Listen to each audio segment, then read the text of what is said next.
Shalom, shalom, shalom, shalom. First and foremost, call hello Yahweh, Shem Yahushua, Shem Rakudash, and of course, double honors go out to the apostles, elders, and bishops of Great Millstone who deserve double honors. All right, this is Nama of the DC camp, and as you can see on the screen, this Edomite here, John Oliver, he has a show called Last Week Tonight with John Oliver, of course, and it says John Oliver calls out the dirtiest kind of racist. All right. And it goes on to say, and this is something Jakes have just, I guess by now we just, you complain, you complain, you complain. And while it's easy for someone that has no reason to complain to just say, well, you know, it's really not that bad. What are you complaining about? And I'll address that a bit further down the line, but that's a form of what's known as racial gaslighting. All right, and for the most part, Jake will fall for it. He's used to. Anyway, it goes on to say, John Oliver began the latest last week tonight by discussing the ghoulish trio of Florida Governor Ron DeSantis, who's been quite active lately. If you've been paying attention, a lot of stuff going on down there in Florida. Texas Governor Greg Abbott, right, he's been active too, and Los Angeles County Sheriff Alex Villanueva. All right, all three have been in the news. He says all three have seemingly had a disastrous past couple of weeks in their bids for re-election later this year. DeSantis signed into law a bill ending Disney World's sweetheart tax breaks, and they did have a sweetheart tax break. All right, to punish Disney for belatedly criticizing Florida's new Don't Say Gay law. That is, the punishment may both be illegal and saddle local Florida governments with $1 billion in debt. Abbott, because let's be honest, the Alphabet gang has a lot of power, all right, and you don't get that kind of juice unless it's coming from high up, all right. And that's what's so sad, because a lot of Jake that get out here and march and up and down the street with these things, and they don't tend to think about, well, why are we doing this? And you've been tricked into including them along with us, a nation of people that has nothing to do with us.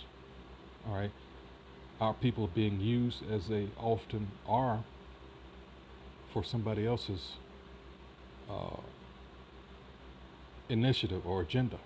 All right, and guess what it is? They even, what was it, the year before last? Time goes so fast. They had to take out of their charter what their true purpose was, and that was to end the so-called, when you say nuclear family, you've got, and that, who is that affects? That affects us. All right, because who did George Soros propped up as the leadership of the BLM? All right, 3 homosexuals. Actually, it was 4, because it was a guy in there, but Fruit Loop. But you no longer hear and haven't heard about him in a long time.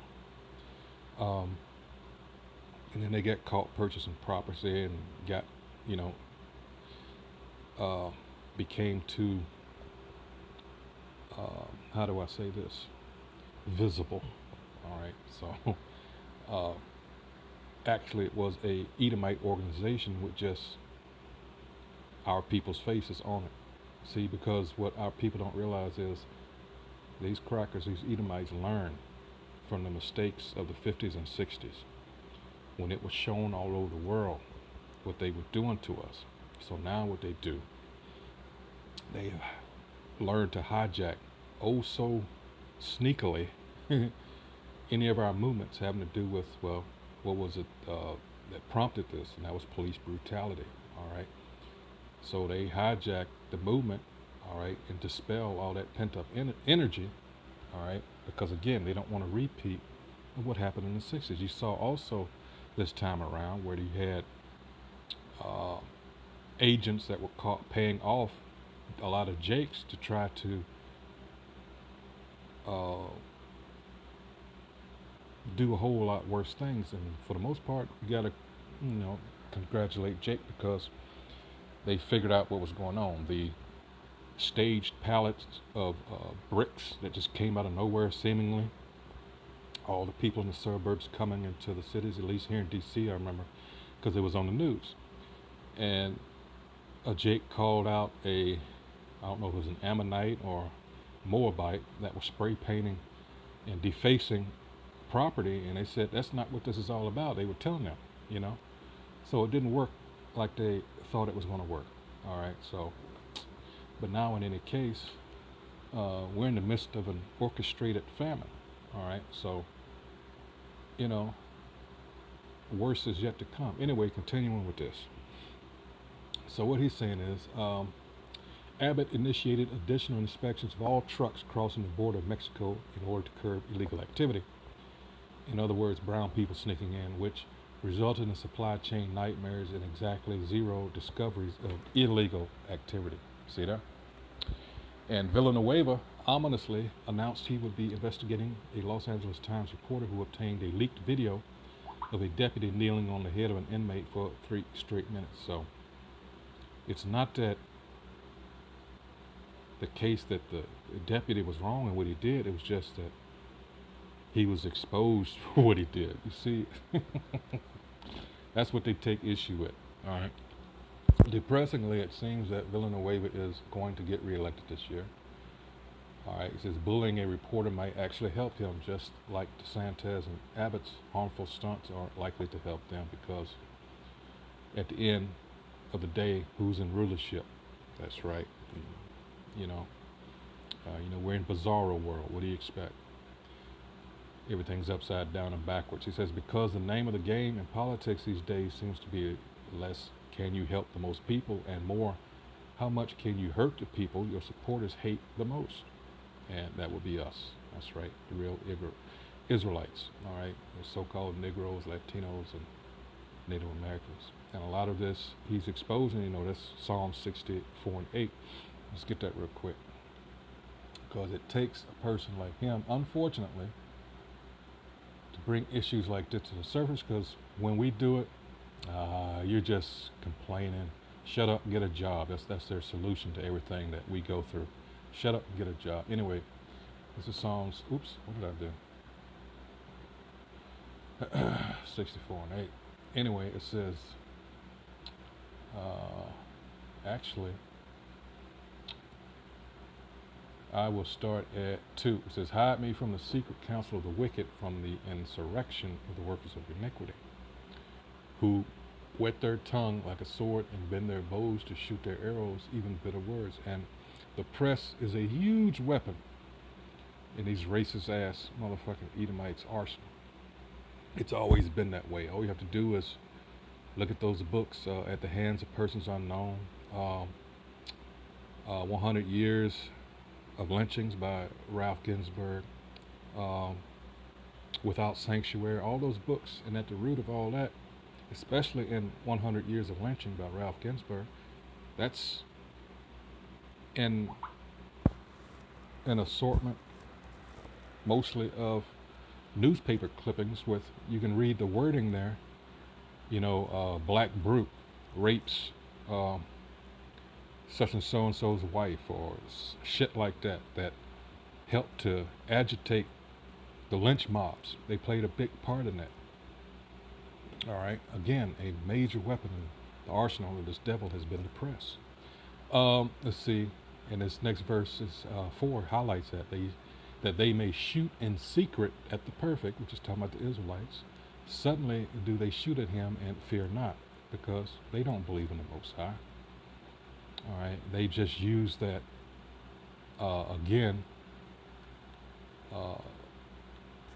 using our book against us to control us. That's what they did. When you get into the history, the Jesuits, the Society of Jesus and all that, what they did in spreading the lies throughout, especially the so-called New World on this side, since the Renaissance, and especially when you get into the struggles between the Catholic Church and Martin Luther, and then the Society of Jesus, which was started in 1534.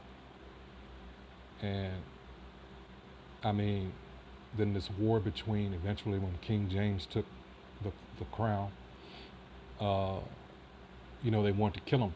And that's when you get into the gunpowder plot with, what was his name? Guy Fawkes. All right, all that. It was just because King James, in that era, our people still knew who they were. And there was this war between, prophecy had to be fulfilled ultimately. All right, and I don't want to go off on a, but there is this history there. What we're doing out here on the highways and byways now is trying to undo what I just told you, what these devils did, and spreading their lies. And unfortunately, because of that, as I said, our book was used against us. So now we're out here doing 2 Corinthians 10 and 4. Our weapons of warfare are not carnal, but mighty through the pulling down of strongholds. What's those strongholds? Those lies, all right? Unfortunately, a lot of our people are just going to be because of that, they're gone, all right? But that was meant to be. Anyway, continuing on, it says 5, they encourage themselves in an evil matter, which, if you're paying attention, is nothing but evil. And this guy's bringing all the stuff out, and it's going to get more juicy as I go along, that they've been doing to us. It says, they commune of laying snares privily. They say, who shall see them? Again, they don't believe in the Most High. They believe that they're going to be able to get away with this from here on out. Psalms 49 and 10 and 11. All right. They search out iniquities. They accomplish a diligent search, and that's what they do. These devils are some slick, sly, they get deep in it. As the scripture says, they are wiser than Daniel. All right. It says both the inward thought of every one of them and the heart is deep. It's got to go in like stuff like microbiology, all this germ warfare, things like that. I mean, getting down to the smallest of organisms, just so you can kill people. I mean, what kind of mind, that's just 7. But the Most High shall shoot at them with an arrow, suddenly shall they be wounded. And a lot of them realize that now, that they're losing their power. I'm talking about these Edomites, these so-called white people. All right, they know that the time is growing short. All right, in Revelations 12 chapter, I encourage you to read the whole chapter, but in 12 it says, he knoweth that he hath but a short time. And you can see by what's going on and paying attention. Of course, I keep saying that because a lot of people aren't really paying attention. They've fallen for all these distractions like Johnny Depp, Amber Heard. Now this so-called leak, the timing of this, the Supreme Court thing where they put out this draft, they leaked this draft as pretty much saying they're going to overturn Roe v. Wade. Right? But whatever. Anyway, 8 point says, so they shall make their own tongue to fall upon themselves. All that see them shall flee away. So this is what's happening now. These devils are like, you know what? Fuck this. I'm snitching, goddamn. And that's the Most High's putting that spirit on them ever since, well, even before Eric Snowden. I mean, it's just been one thing after another. Anyway, it says, speaking of which, his main story was about environmental racism. That's the main point of this video, as Oliver explained. I just did a video, time passes so fast, like I said, I know it hasn't been 2 months, about the history of what was going on down in, I believe it was New Orleans, and the people that were being set up, I'm talking about our people, Jake, and they were living on toxic land. I mean, literally toxic land. They were on top of fucking deadly chemicals. The cancer rates were skyrocketing, and the people knew that this was happening even before they sold this land to our people. All right, this is what he's talking about. He's talking about environmental racism. All right, even to those Jakes that moved over there in the late 60s to Israel, Dimona, what did they put them by? A nuclear power plant. See, this is, and anyway, continuing on, it says, as Oliver explained, so-called black Americans are exposed to 38% more polluted air than other Americans. are 75% more likely to live in neighborhoods bordering industrial areas and are 3 times more likely to die as a result of exposure to pollution. The discrepancy had little to do with income. Studies show wealthy black people breathe more harmful air than low-income whites. For those of you that believe that you're going to get your education and make you some money and that you're going to be better off, no. These people hate, in fact, they hate you more, all right, because you really didn't fall for all the traps like here in the ghetto. All right, it says this in part has to do with decades of redlining. We've always told about that, and the practice of starving certain communities, typically ones of color, of investment or financial services, which both devastates those places and traps residents in them. This is all set up from the get-go.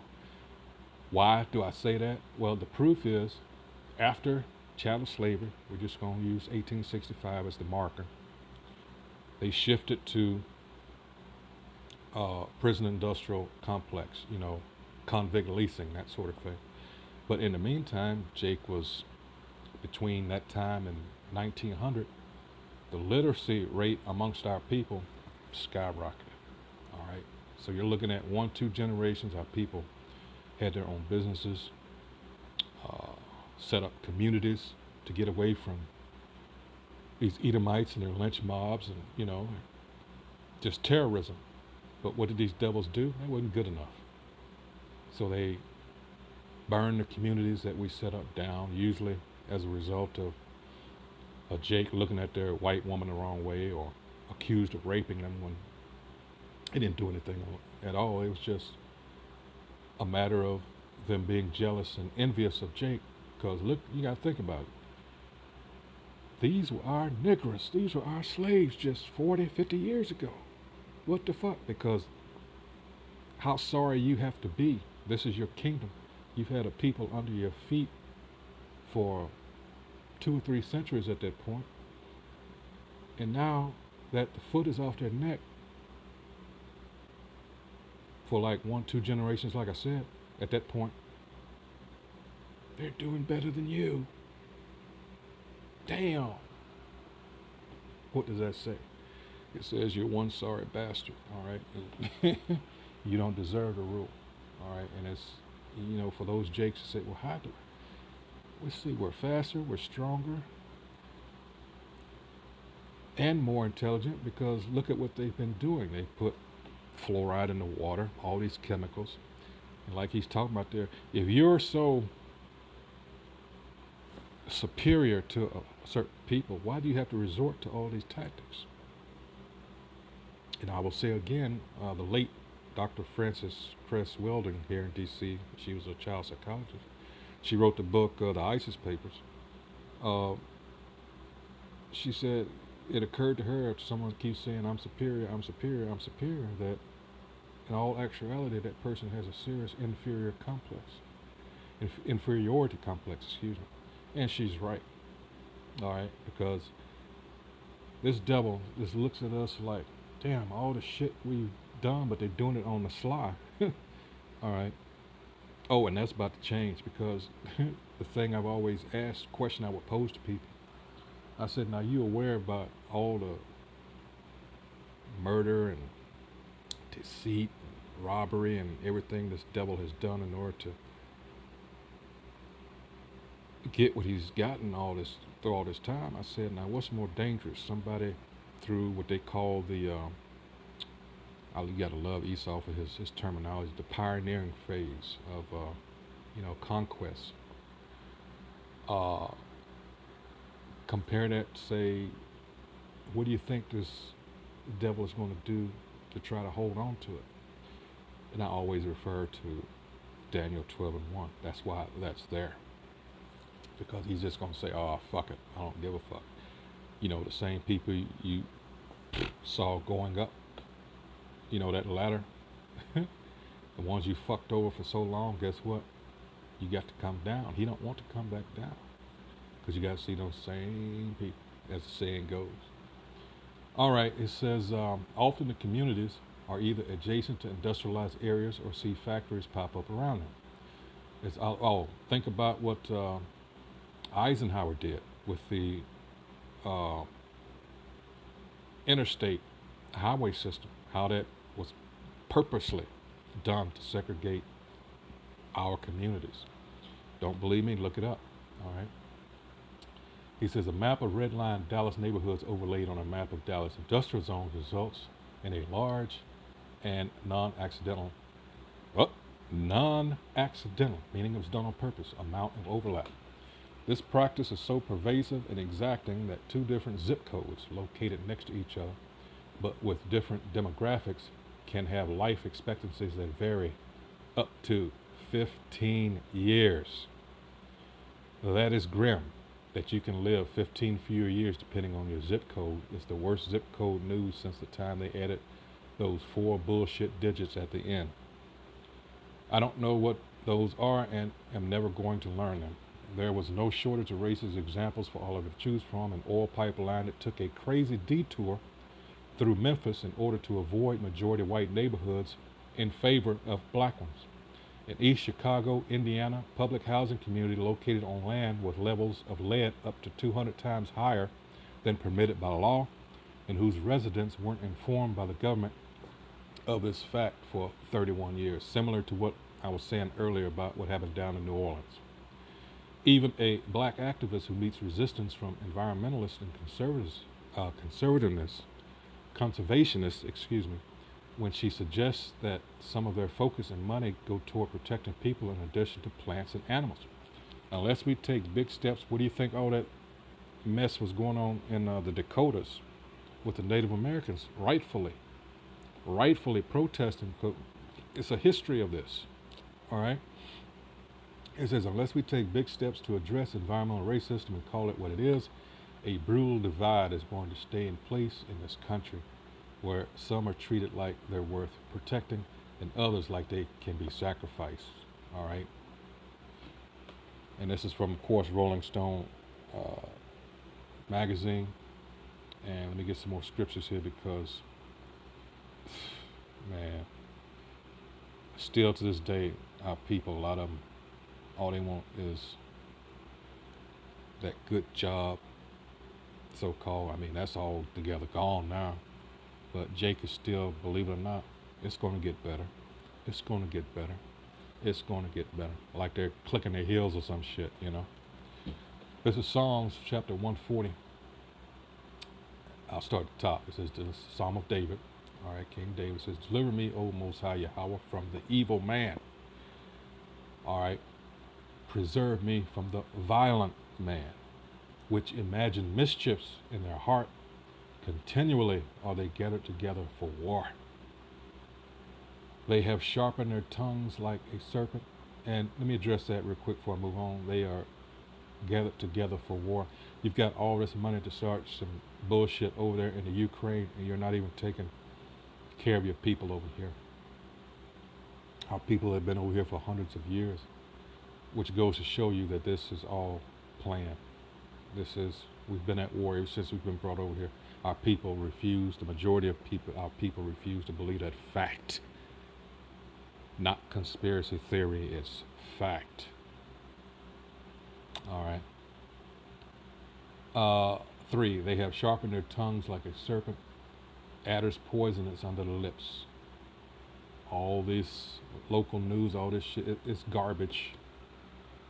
It's nothing but there just to keep you preoccupied with bullshit. Keep me, O Most High Yahweh, from the hands of the wicked. Preserve me from the violent man who have proposed to overthrow my goings. 5, the proud have hid a snare for me, and cords. They have spread a net by the wayside. They have set gins for me. All right, Selah. I said unto the Most High Yahweh, thou art my power. Hear the voice of my supplications, O Most High Yahweh. And that's what we're doing. All right. And it's working. Things have sped up to where if you're paying attention, you understand what I'm saying. Otherwise, you're like these people out here that just like brute beasts. You're not aware of what's really going on, and they're going to get caught out there. 8, grant not, O Most High Yahweh, the desires of the wicked. Further not his wicked device, his schemes, all right, lest they exalt themselves, which they like to do. The so-called white man, this Edomite, his biblical nationality, is the proudest of the proud, not realizing that he's being set up by the Most High for the greatest fall of anyone. All right. 9. As for the head of those that compass me about, let the mischief of their own lips cover them. 10. Let burning coals fall upon them. Let them be cast into the fire, into deep pits, that they rise not up again. Isaiah 14:21. All right. So I'm going to stop it there. And once again, this has been John Oliver calls out the dirtiest kind of racism. They're killing me. What was that song by Roberta Flack? Killing me softly, but they're still killing us. All right. So with that, shalom.